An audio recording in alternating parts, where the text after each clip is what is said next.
After having an affair on our anniversary, she stated, I just wanted to see if I could still pull guys, so I returned the ring and walked away. Now that she is by herself, all of our mutual friends have taken my side.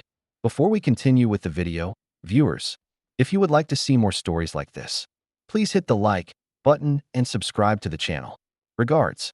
I never imagined that I would be the one penning one of these tales, but here we are. I was told exactly what my ex-fiancée said. All I wanted to do was check if I could still pull men. She said that as if it were commonplace, as if it were merely a flirtatious digression that didn't explode for years of my life. It took place on our anniversary, which ought to have been a significant day for us. I had made reservations for a weekend trip. As I did each year, I wrote her a handwritten note. A small present was also given. It was nothing fancy, simply a necklace with a charm shaped like the lake where we went on our first vacation. However, she did not attend supper that evening. An hour earlier, she sent an SMS. I'm feeling a little strange today, darling. Simply worn out. Could we instead do something relaxed tomorrow? She was not like that. Emily enjoyed getting dressed up. She cherished the occasion. Like vacations, she used to count down to them. I wasn't suspicious, but I was a little taken aback. Not quite yet. I assured her that everything would be all right and that I would keep the plans for the weekend open in case she felt better the following day. 2 hours after she emailed me a heart emoji and declared her love for me, a girl we both knew, a casual mutual, tagged her in someone's Instagram story. Emily wasn't dressed like she was having a girls' night out while they were at a pub. Perfect hair, heels, and a short black dress. She was sitting shoulder to shoulder with a guy I had never seen before in the bar, laughing. The small of her back was in his grasp. I didn't blow up her phone, but I felt sick to my stomach. I remained silent. I didn't text her at all. Instead, with the letters on the coffee table and her favorite wine still unopened, I sat by myself in the apartment I had spent 2 weeks cleaning and preparing for our low-key evening. That night, I didn't get any sleep. Around 11 o'clock the following morning, she returned. She was holding the same heels from the previous evening, her hair disheveled, and her sweatshirt half-zipped. She was surprised to see me. She said, "Oh, you're still home?" As if she had just walked in on me while I was watching TV, rather than as if she had abruptly abandoned us on our anniversary. "Yes," I said while standing in the kitchen. "After you canceled, I didn't feel like going anyplace." She rubbed her eyes and smiled weakly. "I apologize once more for that. I didn't feel well." Calmly, I responded, "You looked fine last night." Chloe's story instantly cleared the faux drowsiness from her face. She blinked. "What? You and a man were at that rooftop bar downtown." Her expression slackened. "You were trying to find me. A story caught my attention. Someone tagged you." Quiet. She chuckled strangely as she settled into the couch's armrest. "All right, have a look. Could we simply have a conversation?" I remained silent. I remained motionless. I had no intention of doing so. She began to gaze at the ground, AITA the bar. We had just begun to converse. He had a sense of humor. He purchased shots for us. I didn't interrupt. I simply waited. Her eyes were big, as if she could read me when she looked up. Even his last name is unknown to me. It should improve as a result. No, I realize it sounds awful, but I wasn't thinking straight. She simply got up and began to pace. All I wanted to do was check if I could still pull men. She stated that as if to justify her purchase of unnecessary clothing. I swear to God. I said nothing. I realized it was stupid. She hurriedly added, "I know it was selfish, but I didn't do it because of you. It wasn't intimate. On our anniversary, you did it. That was not on my mind. All I wanted was a feeling. I'm not sure, validation, or whatever." She began to tremble. "It had no significance. However, you had sex with him." She stopped. "Did you?" She paused, then nodded. "Only once. No tears, no justifications." I inhaled deeply before making my way to the bedroom. She trailed after me. "What are you doing?" I removed the ring from my finger and set it down on the bedside table. After that, I began packing a duffel bag. "Hold on, wait. Could we simply discuss this?" I picked up the letter from the table, zipped the bag, and went back into the living room. "Last night, I wrote this," I said. She gazed at the package in my fingers as if it were radioactive before I saw that story and knew. "I refuse to give it to you. I only want you to be aware of its existence." Her lips dropped open to speak. She was probably going to cry and apologize, but I was done.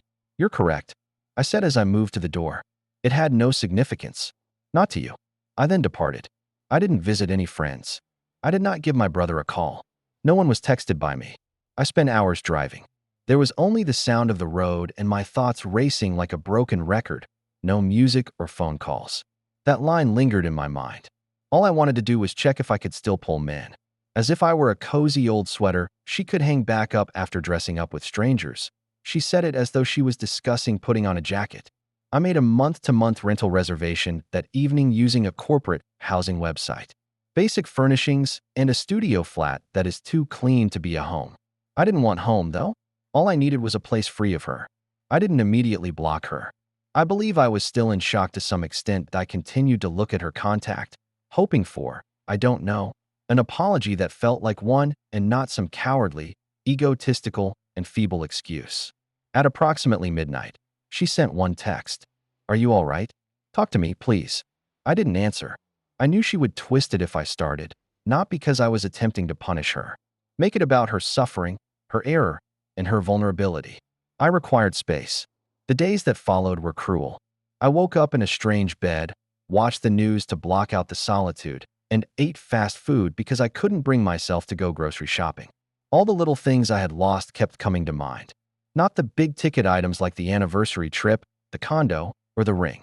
No, it was not that big. It was the shared Spotify playlists, the inside jokes, the Sunday rituals, and the way she used to hum while brushing her teeth. And it was all hollow now. She tossed away the 4 years I had spent creating a life with her for what? A man in a bar gave it away. I didn't shout even though I wanted to. I left for work. During meetings, I nodded. Despite my reluctance, I went to the gym. I continued to breathe. For now, that was plenty. 2 days later, the next communication arrived. "I am aware of your pain. I understand. I simply wish we could have a conversation without the stress. You're not even considering me. Still at ease. I'm still not sorry." I didn't respond. She emailed a picture of the letter, the one I had placed on the table, a few hours later. Not even her hand had opened it. I turned off alerts after taking a photo with the caption, "I haven't read this. Should I?" She didn't have to act concerned for me to hear it. After a week, the text became more incisive. "Really? After 4 years, you're going to abandon me? That's it, then. If you make one mistake, you're done. You are behaving like a kid. Even adult discussion is out of your reach. When you don't make yourself available for someone's comfort, remorse quickly transforms into wrath, and I'm always amazed by that." I didn't respond to any of them. I returned to the condo that Saturday to gather the remaining items.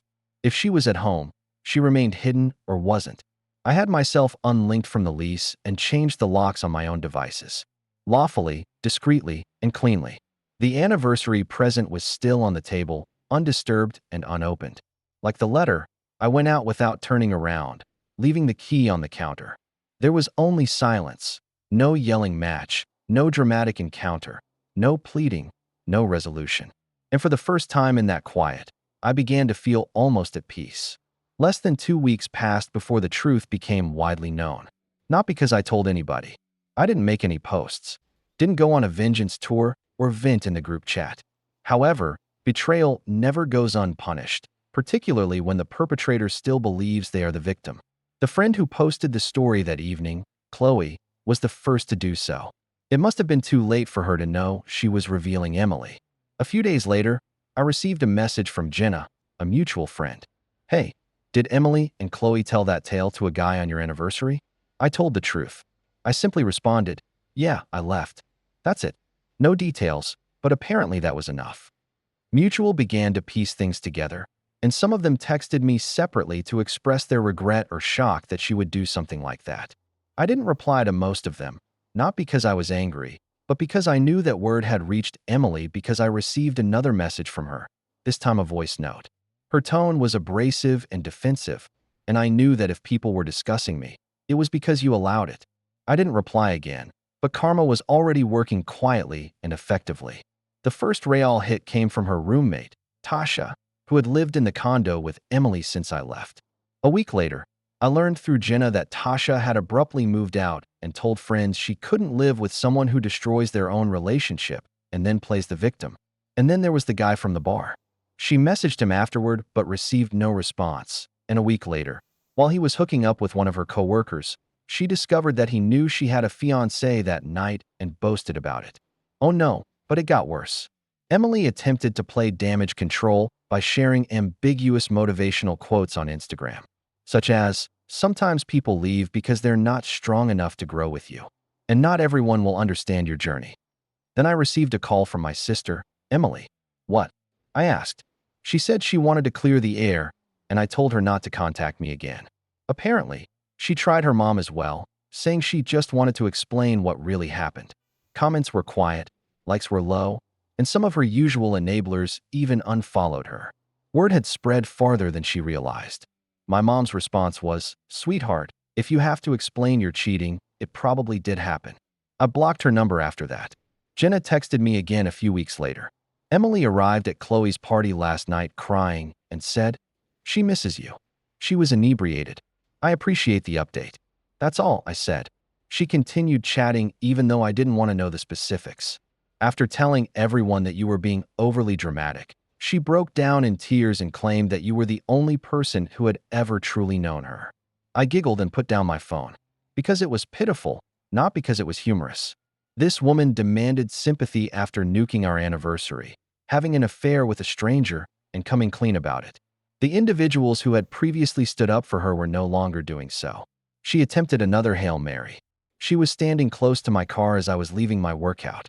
She had her hair and makeup done as if she hoped I would forget everything after seeing her. "Hey," I didn't say anything. I simply opened my door and entered. She took a step forward. "Just give me 5 minutes, please." I am aware. An asterisk at up is indicated by an F. I started the car and stared straight ahead. "Please, without you, I don't even know who I am."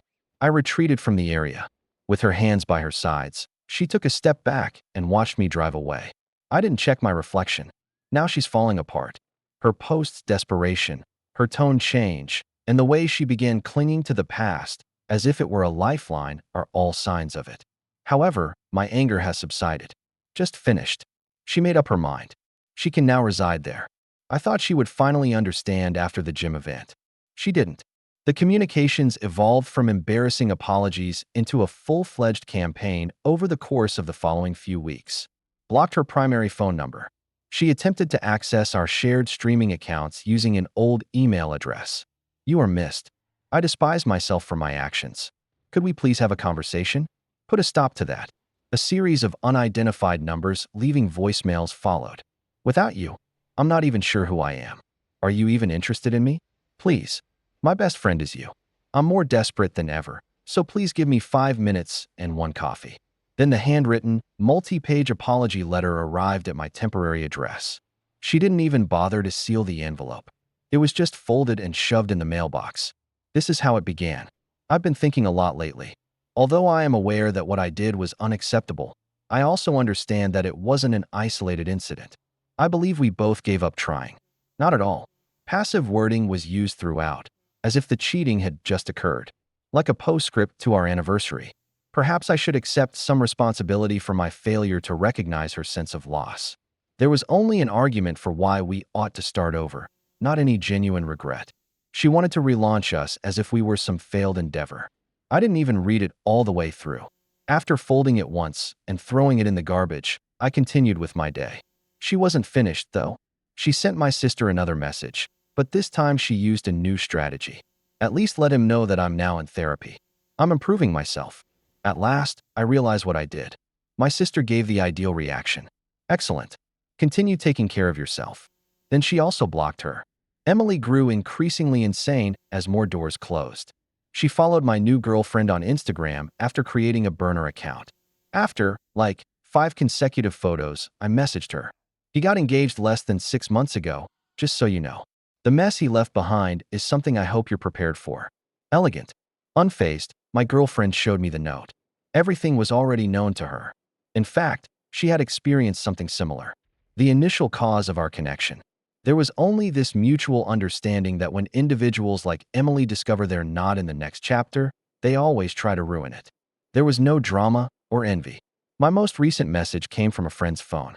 I stared at that for a while, not because it affected me, but because it was finally obvious that she didn't want me back. She wanted to have access to familiarity, comfort, and validation. It said, "You're acting so cold. I don't even recognize you anymore. The old you would have at least talked to me." The old you wouldn't be so cruel. The night she chose attention from a stranger over love from someone who gave her everything, and the man who replaced him didn't respond. It had been nearly 4 months. Months since I left. Months since the last desperate message. Months of silence, healing, and finally peace. She missed the version of me that would have comforted her guilt, softened the blow, and told her she was still worthy. However, that version of me was no longer there. She and Aaron had remained friendly, though less so since everything went down, but I didn't care. By that time, I was showing up with someone new, someone real, Leia, whom I had met through work. She wasn't the type of person who needed constant attention, didn't post cryptic Instagram quotes, didn't treat relationships like status projects, and was funny, grounded, and best of all, uncomplicated. I hadn't really thought about Emily in weeks until I received an invitation to Aaron's wedding, a small backyard event, maybe 40 people. We weren't showing off, but we weren't hiding it either. Emily saw us almost instantly, and I saw it in my peripheral vision. The forced smile, the quick double take, the way her drink paused halfway to her mouth. And she looked different, not tragic, but like someone who had been trying too hard for too long and was beginning to lose the performance. Her dress was tight, her makeup heavy, and her energy frantic underneath the surface. She didn't approach at first, just hovered, and kept looking over during toasts through conversations. Leia saw that she was burning holes in your back. She's different from what I expected. I tilted my head. How so? I don't know. She's just not your usual type. You're right. I said she's not. I could see her swallow that. About an hour later, Emily finally made her move. I was refilling a drink when she came up behind me. Hey. I turned around slowly and looked her in the eyes. Hey. She gestured to Leia across the yard. So is that serious? She's with me. That's serious enough. Emily gave me a tight smile. She softened her tone and said, You know, I've been working on myself a lot since everything. Good. I know it doesn't erase anything, but you walked away like none of it mattered, like I never mattered. I let that hang there. You said you loved me. She pressed, her voice tightening. How do you just shut it off like that? I finally met her eyes. You told me cheating on our anniversary didn't mean anything. I just believed you, she said evenly. She blinked. Her lips parted as if she wanted to respond, but nothing came out. You wanted to see if you could still pull guys. She took a small step back, her arms folded across her chest, and I said, That's not fair. She looked at me, her jaw clenched, her eyes glassy. I thought you were safe. I thought you'd always be there. That was your first mistake, I said. Thinking loyalty means weakness. You got your answer. And now you're upset because I'm not the one left picking up the pieces. Emily took a long breath, and then the mask came off. You're such a fast asterisk-asterisk-ing robot now. Cold. You used to have a heart. I gave her a small, almost sympathetic smile. I had a heart. I just stopped giving it to people who treat it like a scratch-off ticket. She doesn't know everything about us. She knows enough, I said, adding that she would never allow her to feel the way you made me feel that night. I didn't say goodbye. She just stood there half-shattered, half-furious as I moved on to a new chapter with someone who truly appreciated what I provided. I heard a guest mumble to another from across the yard. Damn, that was brutal. She blew up our anniversary, and this time, everyone saw it. Thank you for watching, and please hit the like button and subscribe to the channel. What do you think of this story? Share it in the comments. But it wasn't. It was clarity. It was the clean break I didn't get that night.